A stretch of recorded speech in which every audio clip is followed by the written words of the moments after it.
আসসালামু আলাইকুম। সকল প্রশংসা মহান আল্লাহ তাআলার জন্য। আজকে আমি আপনাদের সাথে গুরুত্বপূর্ণ একটি বইয়ের কিছু অংশ পড়ার চেষ্টা করব। বইটির নাম আর রাহিকুল মাকতুম, যার লেখক শায়েখ সফিউর রহমান মুবারকপুরি রাহিমাহুল্লাহ এবং বাংলা অনুবাদক আবুল হাসানাত কাসিম, রিফাত মাহমুদ, আলামিন ফেরদৌস, মুহাম্মদ ফয়জুর রহমান। বইটির প্রথম থেকে ২৮তম পর্ব ইতিমধ্যে চ্যানেলে দেওয়া আছে। আপনারা চাইলে চ্যানেলের প্লেলিস্ট চেক করতে পারেন অথবা উপরের বাটনে ক্লিক করে শুনে নিতে পারেন। তবে চলুন শুরু করা যাক। সন্ধির শর্তে মুসলিমদের বিজয়। পূর্বে আমরা সন্ধির ধারা ও শর্তগুলো উল্লেখ করেছি। গভীর দৃষ্টিতে সেগুলো পর্যালোচনা করলে স্পষ্ট হয়ে ওঠে এ সন্ধি ছিল মুসলিমদের জন্য বিরাট এক বিজয়। কারণ যে কুরাইশ একসময় জাতি হিসেবে মুসলিমদের স্বীকৃতি দিতে চায়নি, বরং চেয়েছে ভূপৃষ্ঠ থেকে চিরতরে তাদেরকে নির্মূল করতে এবং ইসলামের দাওয়াতকে ইতিহাসের পাতা থেকে মুছে ফেলতে, সেই তারাই এখন সন্ধি চুক্তির মধ্য দিয়ে মুসলিমদেরকে একটি শক্তিধর জাতি হিসেবে তাদের পাশের আসনটিতে জায়গা দিচ্ছে। কোনো ব্যক্তি বা গোষ্ঠীর সঙ্গে সন্ধিতে যাওয়ার অর্থই হচ্ছে তাদেরকে অন্তত সম্মানের শক্তি হিসেবে স্বীকৃতি দেওয়া এবং সেই সাথে আনুষ্ঠানিকভাবে নিজেদের দুর্বলতার জানান দেওয়া। কুরাইশদের ক্ষেত্রেও ঠিক সেটাই হয়েছে। তাছাড়া সন্ধির তৃতীয় শর্ত প্রমাণ করে কুরাইশরা যে ধর্মীয় ও রাজনৈতিক নেতৃত্বকে নিজেদের ঐতিহ্য বলে দাবি করত, মুসলিমদের তোপের মুখে সেটাও তারা বেমালুম ভুলে গেছে। এখন অবস্থা এমনটা হয়েছে, গোটা আরব ইসলামে দীক্ষিত হলেও সে ব্যাপারে তাদের কোনো ভূক্ষেপ নেই, বল প্রয়োগ বা হস্তক্ষেপের চিন্তা তো নেই। অবস্থার এই পরিবর্তন কি জাত্যভিমানে অন্ধ কুরাইশদের জন্য পরাজয় নয়, নয় কি নিরস্ত্র মুসলিমদের জন্য মহান বিজয়? মুসলিমরা কখনোই সম্পদ উপার্জন, প্রাণহানি, ধ্বংসযজ্ঞ অথবা মানুষকে ইসলাম গ্রহণে বাধ্য করার জন্য যুদ্ধ করেনি। তারা যুদ্ধ করেছে কেবলই মানুষের নিরাপত্তা ও ধর্মীয় স্বাধীনতা নিশ্চিত করতে। মহান আল্লাহ বলেন, কেউ চাইলে ঈমান আনতে পারে, আবার কেউ চাইলে কুফরের উপরও বহাল থাকতে পারে। এটা প্রত্যেকের মানবিক অধিকার। কেউ চাইলেই এ অধিকার হরণ করতে পারে না, আড়াল হয়ে দাঁড়াতে পারে না ব্যক্তি ও তার পছন্দের মাঝে। সন্ধির মাধ্যমে এ অধিকারটি অর্জিত হয়েছে, যা হয়তো অনেকগুলো রক্তক্ষয়ী যুদ্ধের মাধ্যমেও অর্জন করা সম্ভব হতো না। এ সন্ধির কলেনে মুসলিমরা স্বাধীনভাবে ইসলামের দাওয়াত প্রচারের সুযোগ পায়। বিনা বাধায় দেশ থেকে দেশান্তরে ছড়িয়ে পড়ে ইসলামের আহ্বান। সন্ধি সম্পাদনকালে মুসলিম সৈন্যদের সংখ্যা ছিল মাত্র ৩,০০০, কিন্তু মাত্র ২ বছরের ব্যবধানে মক্কা বিজয়ের সময় সে সংখ্যা গিয়ে দাঁড়ায় ১০,০০০-এ। সন্ধির দ্বিতীয় ধারাটিও মুসলিমদের হাতে বিজয় হয়ে ধরা দেয়। কারণ কিছুদিন যেতে না যেতেই কুরাইশরা সন্ধি ভঙ্গ করে, পায়ে পাড়া দিয়ে মুসলিমদের সাথে যুদ্ধ করে। মহান আল্লাহ বলেন, তারাই তোমাদের প্রথমে আক্রমণ করেছে। মুসলিমদের তাবৎ সামরিক অভিযানের লক্ষ্য ছিল কুরাইশ ও অপরাপর শত্রুদের আস্ফালন বন্ধ করা, তাদের মধ্য থেকে আল্লাহর পথে বাধা সৃষ্টি করার বাতিক দূর করা এবং উভয় পক্ষ সমধিকারের ভিত্তিতে ধর্ম পালনের স্বাধীনতা নিশ্চিত করা। মুসলিমদের অব্যাহত যুদ্ধাভিযান যেখানে এ লক্ষ্য অর্জনে ব্যর্থ হচ্ছিল, সেখানে ১০ বছর মেয়াদের এই সন্ধি চুক্তিটি শতভাগ সফল হয়। এর মধ্য দিয়ে কুরাইশদের আস্ফালন বন্ধ হয়ে যায়, আল্লাহর পথে বাধা দেওয়ার বাতিক দূর হয়ে যায়, সেই সাথে প্রতিষ্ঠিত হয় সম অধিকার। পরে তারাই যখন শর্ত ভেঙে গায়ে পড়ে যুদ্ধ করে, তখন এটা বুঝতে আর সমস্যা হয় না যে শর্তটা বাহ্যিকভাবে তাদের অনুকূল থাকলেও বাস্তবে সেটা ছিল তাদের জন্য বিপজ্জনক। সেজন্যই কিছুদিন বাদে তাদের মধ্যে পরাজিত মানসিকতা জেগে ওঠে এবং সেটা ঢাকতে ব্যর্থ হয়ে তারা যুদ্ধে জড়িয়ে পড়ে। অবশ্য প্রথম শর্তটি বাহ্যিকভাবে মুসলিমদের জন্য ছিল খুবই অবমাননাকর, কিন্তু তাই বলে এতে কুরাইশদের কোনো সাফল্য ছিল না। তারা মুসলিমদের কেবল সে বছরের মতো বাইতুল্লাহর জিয়ারত থেকে বিরত রাখতে পেরে একটু আত্মতৃপ্তিতে ভুগছিল, এই যা। এটুকু বাদ দিলে এই শর্তটাও ছিল তাদের জন্য চরম পরাজয়ের। কারণ এর আগে মুসলিমদের জন্য মসজিদুল হারামে প্রবেশ করা স্থায়ীভাবে নিষিদ্ধ ছিল, কিন্তু এই শর্তের পর সেই অসীম সীমা সংকুচিত হয়ে ১ বছরে এসে থেকে এখন তারা শুধু এ বছরই বাধা দিতে পারবে। পরবর্তী বছর থেকে মসজিদুল হারাম থাকবে মুসলিমদের জন্য সদা উন্মুক্ত। এই পর্যালোচনা থেকে সুস্পষ্টরূপে এটাই বোঝা যায়, কুরাইশদের দেওয়া ৪টি শর্তের ৩টিই ছিল মুসলিমদের অনুকূলে, বাকি একটি ছিল তাদের নিজেদের অনুকূলে, কিন্তু সেটা ছিল খুবই নগণ্য। এতে আপাত দৃষ্টিতে তাদের কিছুটা লাভ থাকলেও মুসলিমদের কোনো ক্ষতি ছিল না। কারণ একজন মানুষ ইসলাম গ্রহণের পর মুরতাদ না হলে আল্লাহ ও তার রাসূলকে ত্যাগ করতে পারে না, হিজরতভূমি মদিনা ছেড়ে যেতে পারে না এবং কাফিরদের সাথে আপোষ করতে পারে না। এখন কেউ যদি ইসলাম ত্যাগ করে মুরতাদ হয়ে যায় এবং ওপরের কাজগুলো করে বসে, তবে ইসলাম ও মুসলিম সমাজে তার কোনো প্রয়োজন নেই। তাছাড়া ধর্মত্যাগের অপরাধে ইসলাম তাকে মৃত্যুদণ্ডে দণ্ডিত করে। কাজেই মৃত কেউ গিয়ে মক্কার কুরাইশদের সঙ্গে যুক্ত হলে তাতে ইসলাম ও মুসলিমদের ক্ষতির কিছু নেই। এদিকে ইঙ্গিত করেই নবীজি সাল্লাল্লাহু আলাইহি ওয়াসাল্লাম বলেন, আমাদের থেকে কেউ আলাদা হয়ে যাওয়ার অর্থ হচ্ছে আল্লাহ নিজ দায়িত্বে তাকে আমাদের থেকে সরিয়ে দিয়েছেন। অবশ্য এ শর্তে মক্কার মুসলিমদের জন্য কিছুটা সমস্যা তৈরি হয়। তাদের জন্য মদিনায় যাওয়ার পথ বন্ধ হয়ে যায়। কিন্তু তাতে কি? আল্লাহর জমিন তো আর মক্কার চৌহদ্দিতে সীমাবদ্ধ নয়। কুরাইশরা যখন অহর্নিশ মুসলিমদের পেছনে লেগেছিল, তখন হাবশা কি ইসলাম ও মুসলিমদের জন্য উর্বর ও নিরাপদ ভূমি বলে প্রমাণিত হয়নি। এদিকে ইঙ্গিত করে নবীজি বলেন, ইসলাম গ্রহণের মাধ্যমে তাদের মধ্য থেকে যে আমাদের দলে যোগ দেবে, আল্লাহ তার মুক্তি ও পুনর্বাসনের ব্যবস্থা করে দেবেন। এই মূল্যায়ন সামনে রাখলে এ কথা হলফ করেই বলা যায়, হুদায়বিয়া সন্ধি বাহ্যিক বিচারে কুরাইশদের জন্য সম্মানজনক হলেও বাস্তবে ছিল তাদের ভয়, অস্থিরতা, পরাজিত মানসিকতা ও তাদের পৌত্তলিক ব্যবস্থার ভঙ্গুরতার প্রমাণ। তারা যেন স্পষ্টতই বুঝতে পেরেছিল, পৌত্তলিক ব্যবস্থা এখন তার অন্তিম মুহূর্ত পার করছে। সহসাই সেটা ঝুরঝুর করে ভেঙে পড়বে বেলে মাটির মতো। সেই ভগ্নোৎসাকে আরও কিছু সময় টিকিয়ে রাখার জন্য এমন একটি চুক্তির ছদ্মাবরণে যাওয়া ছাড়া আর কোনো পথ খোলা ছিল না তাদের সামনে। এত কিছুর পরেও নবীজি মক্কায় আশ্রয়গ্রহণকারী কোনো মুসলিমকে ফেরত না চাওয়ার যে শর্ত মেনে নিয়েছিলেন, সেটা একদিক থেকে যেমন হে করো, অপর দিক থেকে আবার তার উন্নত আদর্শ ও শক্তিমত্তার ওপর পূর্ণ আস্থার বহিঃপ্রকাশ। তিনি এই শক্তির দিকে তাকিয়ে নিঃশঙ্ক চিত্তে ভেবে নিয়েছিলেন, এ ধরনের শর্তে ইসলাম ও মুসলিমদের ক্ষতির কোনো কারণ নেই। নিজের আচরণে অনুতপ্ত উমার। সন্ধির শর্তাবলিকার জন্য কতটা লাভজনক ছিল সেটা ইতোমধ্যেই আমরা বুঝতে পেরেছি। কিন্তু সেখানে দুটি ব্যাপার এমন ছিল যে কারণে মুসলিমরা মানসিক কষ্টে মুষড়ে পড়েন। এক, নবীজি সাল্লাল্লাহু আলাইহি ওয়াসাল্লাম বলেছিলেন বাইতুল্লাহে গিয়ে তাওয়াফ করবেন, কিন্তু এখন তাওয়াফ না করেই কেন ফিরে যাচ্ছেন? দুই, তিনি তো আল্লাহর রাসূল, সত্যের ধারক। তাছাড়া আল্লাহ নিজেই তার দিনকে বিজয়ী করার প্রতিশ্রুতি দিয়েছেন। এমন অবস্থায় কেন তিনি কুরাইশদের চাপ সহ্য করছেন? সন্ধি করতে গিয়ে কেন ছোট করছেন নিজেকে? এই দুটো বিষয় মুসলিমদের মেনে নিতে খুব কষ্ট হচ্ছে। নানা প্রশ্ন, সংশয় ও অপমানবোধ জাগিয়ে তুলছে তাদের মধ্যে। এতে তারা সন্ধির সম্ভাব্য ফলাফল নিয়ে চিন্তা করার শক্তিটুকুও হারিয়ে ফেলেন। আর এর প্রভাব সবচেয়ে বেশি দেখা যায় উমার ইবনেল খাত্তাবের মধ্যে। তিনি নিজেকে ধরে রাখতে পারেন না। নবীজির কাছে এসে জিজ্ঞেস করেন, হে আল্লাহর রাসূল, আমরা কি সত্য আর তারা কি মিথ্যার অনুসারী নয়? অবশ্যই। আমাদের শহীদারা কি জান্নাতি আর ওদের নিহতরা কি জাহান্নামী নয়? অবশ্যই। তবে আল্লাহ আমাদের ও তাদের মধ্যে চূড়ান্ত ফয়সালা করার আগেই কেন আমরা এ ধরনের অবমাননাকর শর্ত মেনে মদিনায় ফিরে যাচ্ছি? শোনো, আমি আল্লাহর রাসূল। তার নির্দেশের বাইরে যাওয়ার সাধ্য আমার নেই। তিনিই আমার সাহায্যকারী।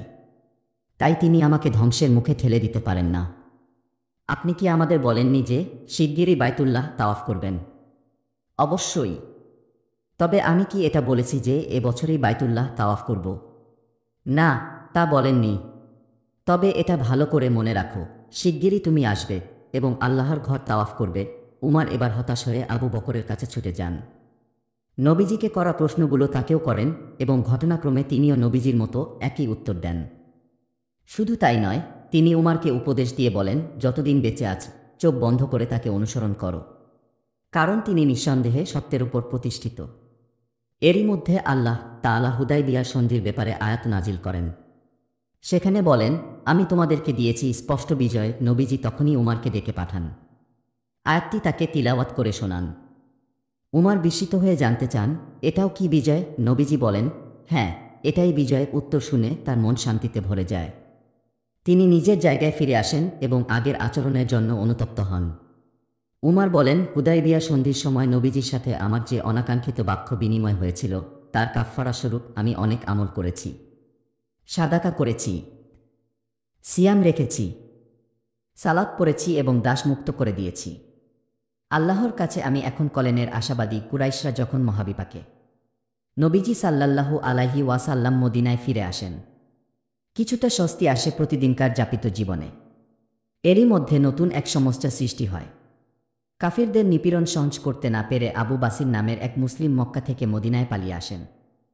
গোত্র পরিচয়ে তিনি ছিলেন কুরাইশের মিত্র বনু সাকিফের লোক। খবর পেয়ে কুরাইশ নেতারা তার সন্ধানে দুজন লোক পাঠায়। তারা এসে নবীজির কাছে তাকে ফিরিয়ে দেওয়ার দাবি জানায়। শর্ত অনুযায়ী তিনি তাকে আগন্তুকদের হাতে বুঝিয়ে দেন। আগন্তুকরা তাকে নিয়ে মক্কার উদ্দেশ্যে রওনা করে। জুলহুলাইফায় পৌঁছে তারা যাত্রা বিরতি দেয়। কিছুটা বিশ্রাম নিয়ে খেজুর খেতে বসে। এই ফাঁকে আবু বাসির তাদের একজনকে বলেন, তোমার তরবারিটা তো দারুণ দেখতে। সংসার শুনে লোকটার চেহারা ঝলমল করে ওঠে। অমনি সে খাপ থেকে তরবারিটি বের করে বাটের দিকে তাকিয়ে বলে, সত্যি এ এক দারুণ তরবারি। আমি বহুবার এর ধার পরীক্ষা করেছি, বহু যুদ্ধে। আবু বাসির গলায় আরেকটু রস ঢেলে বলেন, হাতে নিয়ে একবার দেখতে পারলে বড় ভালো লাগত। প্রশংসায় প্রীত হয়ে সে তরবারিটি তুলে দেয় আবু বাসিরের হাতে। অমনি তিনি প্রচণ্ড এক আঘাতে লোকটিকে দুভাগ করে ফেলেন। অপরজন পালিয়ে মদিনায় চলে আসে। পরিমরি করে মসজিদে নববীতে প্রবেশ করে। নবীজি দূর থেকে দেখে বলেন, লোকটাকে ভীষণ অস্থির দেখাচ্ছে। মনে হচ্ছে কোনো কারণে সে খুব ভয় পেয়েছে।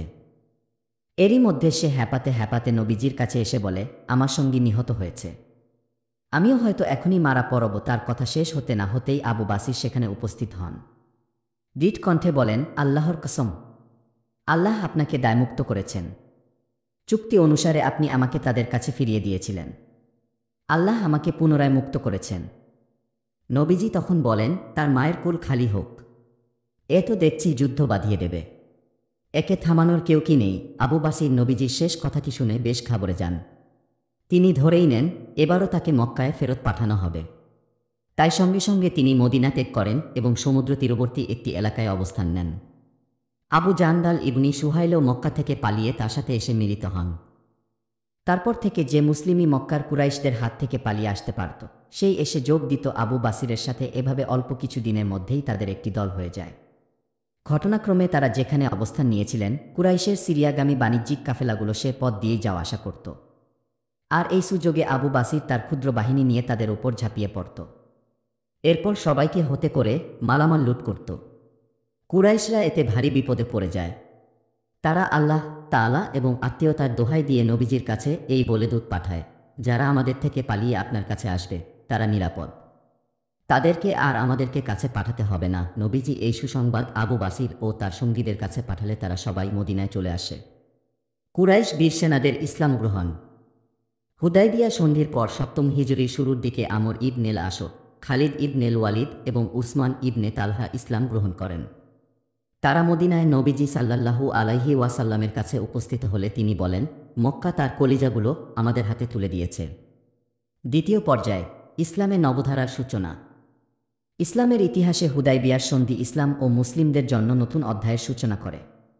এর আগে কুরাইশরা ছিল আরবের পরাশক্তি, ইসলাম ও মুসলিমদের প্রতি সহিংস। কিন্তু হুদাইবিয়ার সন্ধি তাদের ভরাডুবি এনে দেয়। তারা মুসলিমদেরকে তাদের সম্মানের আরবশক্তি হিসেবে মেনে নিতে বাধ্য হয়। এতে যুদ্ধ খেলা বন্ধ হয়ে যায়। নিরাপত্তা নেমে আসে গোটা আরব জুড়ে। অমুসলিমদের যুদ্ধক্ষম শক্তিশালী তিনটি পক্ষ ছিল, কুরাইশ, গাতফান ও ইহুদি। সন্ধির ফলে তাদের সবারই মনোবল ভেঙে যায়। পুরো আরবে মূর্তিপূজারীদের নেতৃত্বে ছিল কুরাইশ। সকল কাজ ও প্রবণতায় এদের দেখেই অনুপ্রাণিত হতো অন্যরা।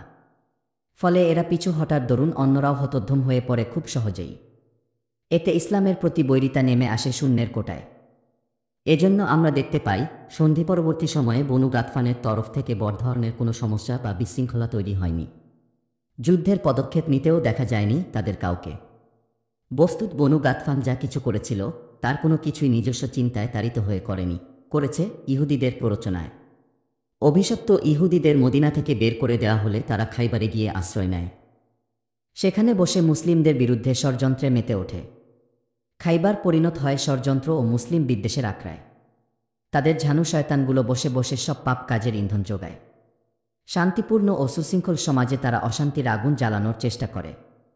মদিনার আশপাশে বসবাসরত আরবদের মদিনার বিরুদ্ধে খেপিয়ে তুলতে থাকে। নবীজি সাল্লাল্লাহু আলাইহি ওয়াসাল্লাম ও মুসলিমদের পৃথিবী থেকে নিশ্চিহ্ন করার মিশনে নামে তারা। এ যাত্রায় শতভাগ সফল না হলেও ইসলামের অপূরণীয় ক্ষতি করে তবেই তারা ক্ষান্ত হবে বলে স্থির করে। তাদের এসব তৎপরতা নবীজির অগোচরে ছিল না। তাই হুদাইবিয়ার সন্ধির পর তিনি সর্বপ্রথম তাদের শাস্তি নিশ্চিত করার সিদ্ধান্ত নেন। হুদাইবিয়ার সন্ধি ইসলামের দাওয়াত প্রচারের বিরাট সুযোগ এনে দেয় মুসলিমদেরকে। বিপুল উৎসাহে দাওয়াতি কাজে নেমে পড়েন সবাই। যুদ্ধবিরতির পুরো সময় জুড়ে সামরিক তৎপরতার চেয়েও বেশি দৃশ্যমান হয়ে ওঠে দাওয়াতি কার্যক্রম। তাই আমরা এ অধ্যায়টি দুটি শিরোনামে আলোচনা করব। ১. দাওয়াতি কার্যক্রম। ২. সামরিক তৎপরতা। ইসলাম প্রচারের সবচেয়ে গুরুত্বপূর্ণ মাধ্যম হল দাওয়াত। ইসলামের দাওয়াত মানুষের কাছে পৌঁছে দিতে গিয়ে মুসলিমরা নানাবিধ নিপীড়ন সহ্য করেন।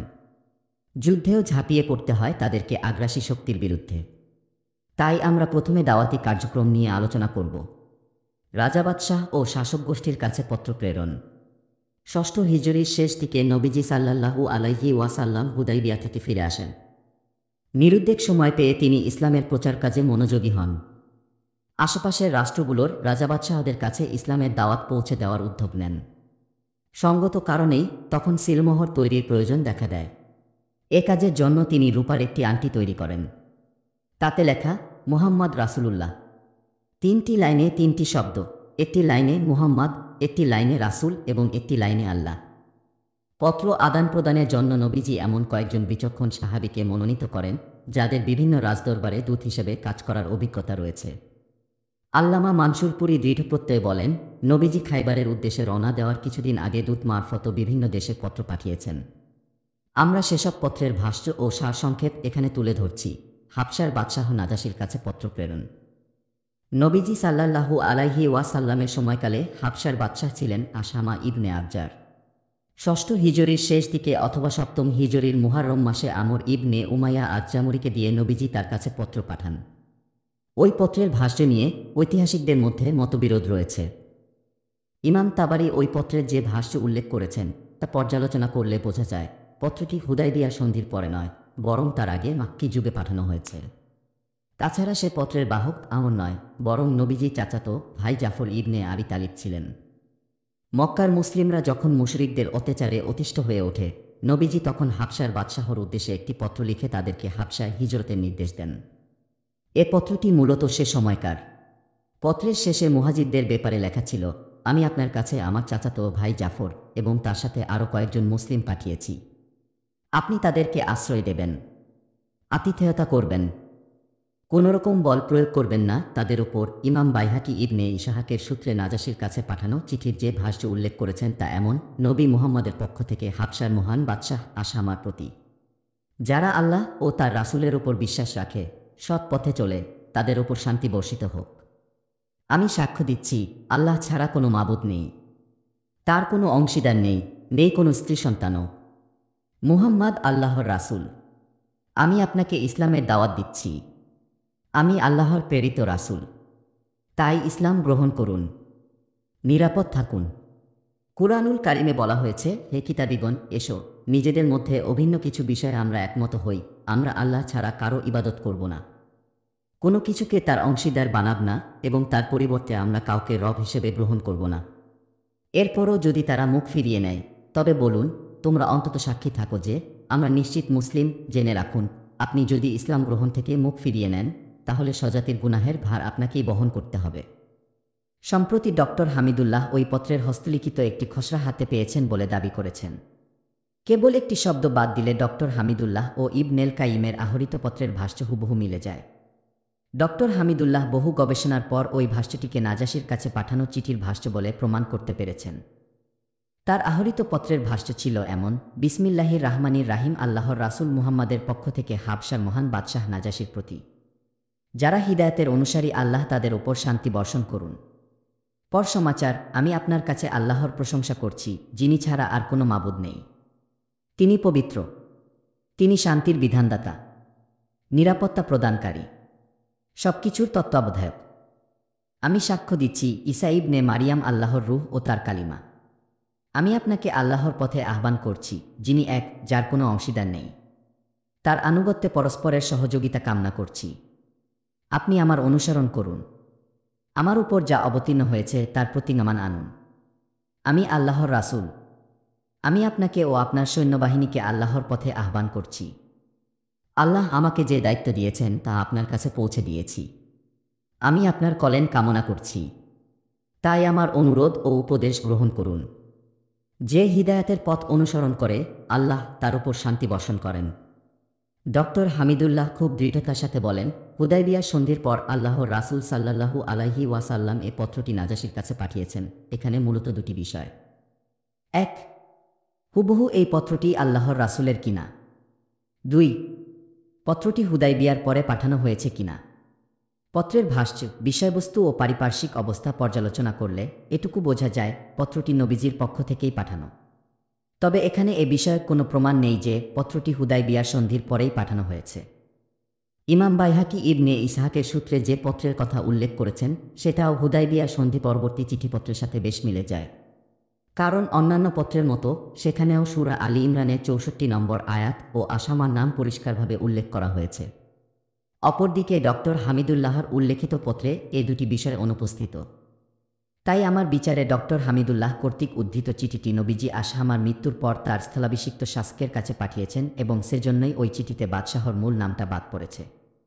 অবশ্য আমার এই বিচারের পেছনেও অকাজ কোনো প্রমাণ নেই।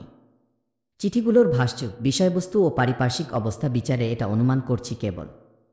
তবে ডক্টর হামিদুল্লাহর এ বক্তব্যে খুবই বিস্ময়কর যে ইমাম বাইহাকি ইবনে আব্বাসের সূত্রে যে পত্রের কথা উল্লেখ করেছেন সেটি নাকি আসহামার মৃত্যুর পর তার স্থলাভিষিক্তদের কাছে লেখা হয়েছে, অথচ সেখানে স্পষ্টভাবে আসহামার নাম উল্লেখ আছে। প্রকৃত সত্য আল্লাহই ভালো জানেন। যাই হোক, আমর ইবনে উমাইয়া আজজামরি নবীজির পত্র নিয়ে নাজাশির কাছে পৌঁছান। পত্রটি হাতে পেয়ে বাদশাহ সসম্মানে সেটি চোখে লাগান। ভক্তিভরে চুমু খান, সিংহাসন থেকে নেমে আসেন এবং জাফর ইবনে আবি তালিবের হাতে ইসলাম গ্রহণ করেন। নাজাশি তার অনুভূতি জানিয়ে নবীজির কাছে ফিরতি পত্রে লেখেন, বিসমিল্লাহির রাহমানির রাহিম। বাদশাহ আসহামা নাজাশির পক্ষ থেকে আল্লাহর রাসূল মুহাম্মাদের প্রতি। হে আল্লাহর নবী, আপনার প্রতি আল্লাহর পক্ষ থেকে শান্তি, করুণা ও কলেন্ধারা বর্ষিত হোক। তিনি ছাড়া আমাদের আর কোনো রব নেই। পর সমাচার, আমার কাছে আপনার পত্রটি পৌঁছেছে। হে আল্লাহর রাসূল, সেখানে আপনি ঈসা আলাইহিস সালামের প্রসঙ্গ এনেছেন। আসমান জমিনের রবের শপথ, ঈসা আলাইহিস সালাম সম্পর্কে আপনি যা উল্লেখ করেছেন তিনি ঠিক তেমনই, তার বেশি নন। আপনার পাঠানো বার্তা সম্পর্কে আমরা আগে থেকেই অবগত। আমি আপনার চাচাতো ভাই ও তার সঙ্গীসাথীদের আতিথেয়তা করেছি। আমি সাক্ষ্য দিচ্ছি আপনি আল্লাহর রাসূল, সত্য নবী, সত্যিত নবী। আমি আপনার হাতে বায়াত গ্রহণ করছি। এর আগে আপনার চাচাতো ভাইয়ের কাছেও বায়াত গ্রহণ করেছি এবং বিশ্বপালনকর্তার আনুগত্যের শপথ নিয়েছি। নবীজি সাল্লাল্লাহু আলাইহি ওয়াসাল্লাম আসামাকে এ কথাও লিখেছিলেন তিনি যেন হাবশায় হিজরতকারী জাফর ও তার সঙ্গীসাথীদের পাঠিয়ে দেন। কথামতো আসহামা দুটি জাহাজে করে আমর ইবনে উমাইয়া আজ-জামরির সাথে মুহাজিরদের পাঠিয়ে দেন। নবীজি খাইবারে অভিযান পরিচালনাকালে তারা এসে তার সাথে মিলিত হয়। তাবুক যুদ্ধের পর ৯ম হিজরির রজব মাসে আসহামা মৃত্যুবরণ করেন। নবীজি সবাইকে তার মৃত্যুর সংবাদ দেন এবং তার জন্য গায়েবানা জানাজা সালাত আদায় করেন। তার মৃত্যুর পর নবীজি তার স্থলাভিষিক্তের কাছেও চিঠি পাঠিয়েছেন। চিঠি পেয়ে সে ইসলাম গ্রহণ করেছিল কিনা ইতিহাস ঘেঁটে এ ব্যাপারে বিশেষ কিছু জানা যায়নি। সম্রাট মুকাউকিসের কাছে নবীজির চিঠি। মিশর ও আলেকজান্দ্রিয়ার তৎকালীন সম্রাট ছিলেন জুরাইজ ইবনে মাত্তা। তার উপাধি ছিল মুকাউকিস। নবীজি সাল্লাল্লাহু আলাইহি ওয়াসাল্লাম তার কাছেও একটি পত্র প্রেরণ করেন। সে পত্রের ভাষ্য ছিল এমন, বিসমিল্লাহির রাহমানির রাহিম। আল্লাহর বান্দা ও তার রাসূল মুহাম্মাদের পক্ষ থেকে কিবত সম্প্রদায়ের মহান সম্রাট মুকাউকিসের প্রতি। যারা হিদায়াতের পথ অনুসরণ করে আল্লাহ তাদের প্রতি শান্তি বর্ষণ করুন। পর সমাচার, আমি আপনাকে ইসলামের দাওয়াত দিচ্ছি। ইসলাম গ্রহণ করুন, নিরাপদ থাকুন। আপনি ইসলাম গ্রহণ করলে আল্লাহ আপনাকে দ্বিগুণ প্রতিদান দেবেন।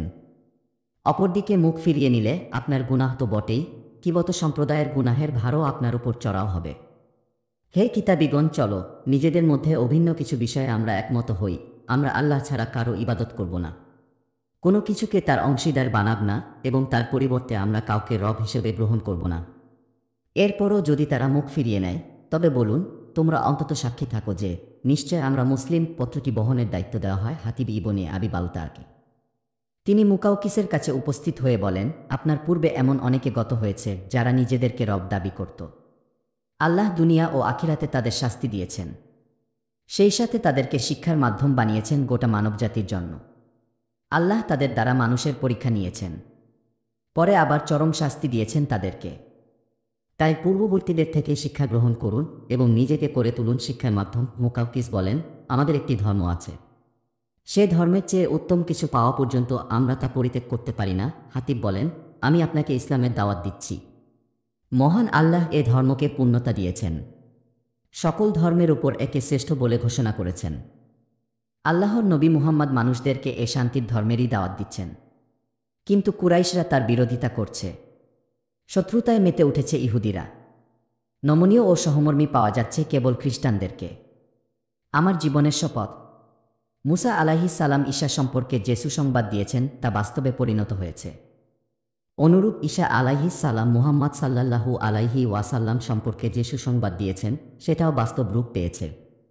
আপনারা যেমন মানুষদেরকে ইনজিলের প্রতি আহ্বান করেন, আমরাও ঠিক তেমনি কুরআনের প্রতি আহ্বান করি। যখন যে নবীর আবির্ভাব ঘটে তখনকার মানুষজন তারই উম্মত বলে বিবেচিত হয়। সুতরাং বর্তমান নবী মুহাম্মদের অনুসরণ করা আপনাদের অবশ্য কর্তব্য। আপনি সত্যি বড় ভাগ্যবান। আপনি বেঁচে থাকতেই একজন নবী পেয়েছেন। আমরা আপনাকে ঈসা মাসীহর দিন থেকে বিমুখ হতে বলছি না। আমরা আপনাকে আহ্বান করছি এর সম্পূরক দিনের প্রতি। মুকাউকিস বলেন, আমি তোমার নবীর ব্যাপারে ভেবে দেখেছি। আমার কাছে মনে হয়েছে তিনি কোনো মন্দ কাজের আদেশ করেন না, ভালো কাজ করতে নিষেধ করেন না। তাছাড়া তিনি পথভ্রষ্ট জাদুকর অথবা ধূর্ত মনীষীও নন। এক কথায় আমি তার মধ্যে নবুয়তের নিদর্শন পেয়েছি। তিনি অদৃশ্যের সংবাদ দেন। তবে তার ব্যাপারে আমাকে আরেকটু ভাবতে হবে। এ কথা বলে মুকাউকিস পত্রটি হাতির দাঁতের তৈরি একটি বাক্সে সযত্নে তুলে রাখেন। তারপর তার উপর সিলমোহর করে এক বাদীকে সংরক্ষণের দায়িত্ব দেন এবং পত্লেখক দিয়ে নবীজির উদ্দেশ্যে লিখেন, বিসমিল্লাহির রাহমানির রাহিম। কিবত সম্প্রদায়ের মহান সম্রাট মুকাউকিসের পক্ষ থেকে মুহাম্মদ ইবনে আবদুল্লাহর প্রতি আপনার ওপর শান্তি বর্ষিত হোক। পর কথা, আপনার পত্রটি পড়ার সুযোগ হয়েছে। পত্রের প্রতিটি কথা আমি গভীরভাবে অনুধাবন করেছি।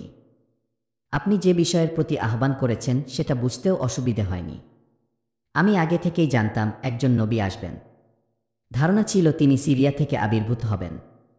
আমি আপনার দূতের যথাযথ সম্মান করেছি। আপনার জন্য দুজন দাসী উপটুকন হিসেবে পাঠিয়েছি।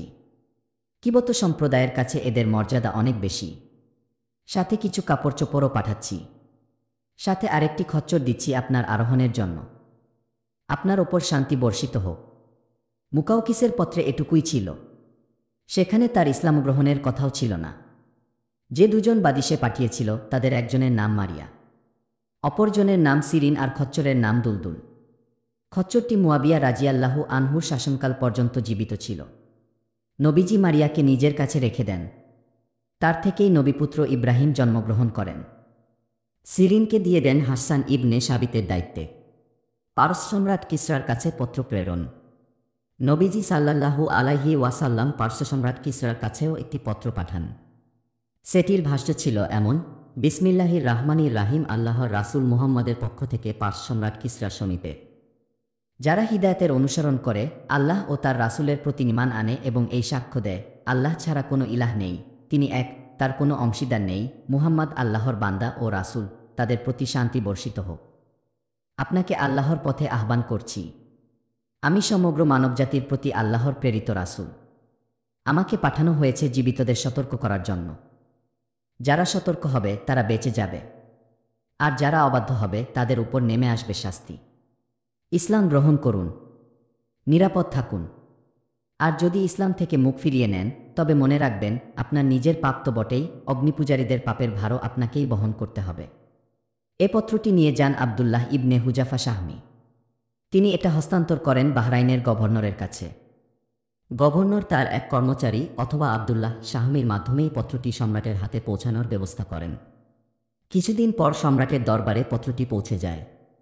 পত্রটি পড়া শেষ হতে না হতেই সম্রাট সেটা চিরে টুকরো টুকরো করে ফেলে। এরপর অহংকারের সুরে বলতে থাকে, কত বড় স্পর্ধা! আমার তুচ্ছ এক গোলাম তার নাম আমার নামের আগে লিখেছে। নবীজির কাছে এ সংবাদ পৌঁছলে তিনি খুবই কষ্ট পান এবং বলেন, আল্লাহ তার রাজকেও টুকরো টুকরো করে দেবেন। পরবর্তীকালে নবীজির এ ভবিষ্যৎবাণী সত্যপানিত হয়। এদিকে পারস্য সম্রাট পত্রের মাধ্যমে ইয়েমেনের শাসনকর্তা বাজানকে নির্দেশ করেন, এক্ষুনি দুজন লোক পাঠিয়ে হিজাজের সেই উদ্ধত লোকটাকে আমার কাছে ধরে নিয়ে এসো। নির্দেশমতো বাজান একটি চিঠি দিয়ে দুজন লোককে হিজাজে পাঠান। সেই চিঠিতে নবীজিকে কিসরার কাছে গিয়ে আত্মসমর্পণ করতে বলা হয়। দীর্ঘ পথ পাড়ি দিয়ে তারা মদিনায় আসে। নবীজি তাদের সাথে সাক্ষাৎ করেন। তাদের একজন বলে, আপনাকে ধরে নিয়ে যাওয়ার জন্য আমাদের রাজাধিরাজ পারস্য সম্রাট ইয়েমেনের গভর্নর বাজানকে চিঠির মাধ্যমে আদেশ করেছেন, আর তাই আমরা আপনাকে নিতে এসেছি। লোকটি এরপর চড়া গলায় আরও কিছু কথা বলে। নবীজি পরের দিন পুনরায় সাক্ষাতের কথা বলে বৈঠক সমাপ্ত করেন। এরই মধ্যে এক যুদ্ধে সম্রাট কাইসারের সৈন্যদলের সামনে কিসরার বাহিনী শোচনীয় পরাজয় বরণ করে। এরই জেরে কিসরার রাজপ্রাসাদে ভয়াবহ বিদ্রোহ দেখা দেয়। এ বিদ্রোহে নেতৃত্ব দেয় কিসরার পুত্র শেরওয়া। সেই তার বাবাকে হতে করে ক্ষমতার মসনদে আরোহণ করে। এ ঘটনা ঘটে সপ্তম হিজরির জুমাদাল উলা মাসের মঙ্গলবার রাতে। ওহির মাধ্যমে নবীজিকে এ সংবাদটি জানানো হয়। পরদিন কিসরার দূত এলে তিনি তাদেরকে কিসরার মৃত্যু সংবাদ শোনান। তারা বলে, আপনি কি বুঝতে পারছেন আপনি কি বলছেন? আমরা আপনার সাধারণ কথাবার্তাও অপরাধ হিসেবে গণ্য করি, আর এটা তো রীতিমতো দণ্ডনীয় অপরাধ। আপনার কথা কি আমরা লিখে রাখব? আমাদের সম্রাটকে জানাবো? নবীজি বলেন, হ্যাঁ, লিখে রাখো। আমার এসব কথা তাদের কানে পৌঁছে দিও। তাদেরকে বলো, শীঘ্রই আমার দিন ও প্রভাব কর্তৃত্ব পারস্যে পৌঁছে যাবে। শুধু তাই নয়, স্থল সীমান্তের শেষ প্রান্ত পর্যন্ত পৌঁছে যাবে আমার দিন। তাদেরকে আরও বলবে, তারা যদি এখন ইসলাম গ্রহণ করে, তবে বর্তমানে যা কিছু তাদের অধীনে আছে সেগুলো তাদেরই থাকবে। তাদেরকেই বহাল রাখা হবে স্বজাতির শাসক হিসেবে। বৈঠক শেষে আগন্তুকরা মদিনা ত্যাগ করে। তারা বাজানের কাছে এসে আদ্যপান্ত সব বলতে শুরু করে। ততক্ষণে শেরওয়াহার হাতে কিসরা হাতের চিঠিটিও তাদের দরবারে এসে পৌঁছে। চিঠিতে লেখা, আমার বাবা যে লোকটিকে ধরে নিয়ে আসার কথা বলেছিল, তার বিষয়টি আপাতত স্থগিত রাখো। আমি নির্দেশ না দেওয়া পর্যন্ত তোমরা কেউ তাকে বিরক্ত করবে না। এটাই ছিল বাজান, তার সহকর্মী ও অধীনে থাকা লোকদের ইসলাম গ্রহণের প্রধান কারণ। সুপ্রিয় শ্রোতা মণ্ডলী, 29তম পর্বের ভিডিও আজকের মতো এখানেই শেষ করছি। 30তম পর্বটি শুনতে আমাদের চ্যানেল ভিজিট করুন। ধন্যবাদ আমাদের পাশে থাকার জন্য।